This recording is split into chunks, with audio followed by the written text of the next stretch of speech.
Hello students, welcome to all. हम पढ़ रहे थे संस्कृत का तीसरा अध्याय स्वराष्ट्र गौरवम। कल तक हमने इसके 3 श्लोक पढ़ लिए थे। अब हम इसके आगे के श्लोक पढ़ेंगे। अब ये चौथा श्लोक।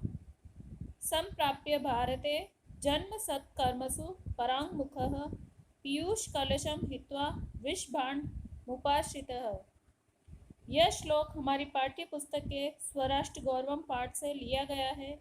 मूलतः यह श्लोक बृहन्नादीय पुराण से संकलित है।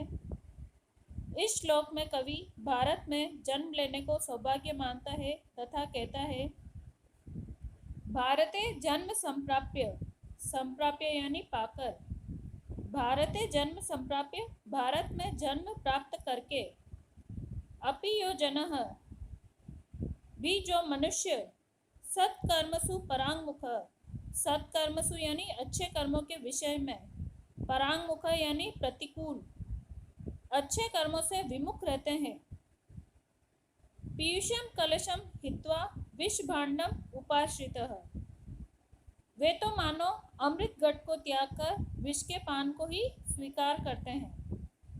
भारत में जन्म प्राप्त करके भी जो मनुष्य अच्छे कर्मों से विमुख रहते हैं, वे तो मानो अमृत घट को त्याग कर विष के पान को ही स्वीकार करते हैं।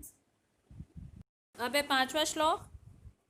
एतद्देश प्रसूतस्य सकाशाद अग्रजन्मनः स्वं स्वं चरित्रम शिक्षरेण पृथिव्यां सर्वमानवः।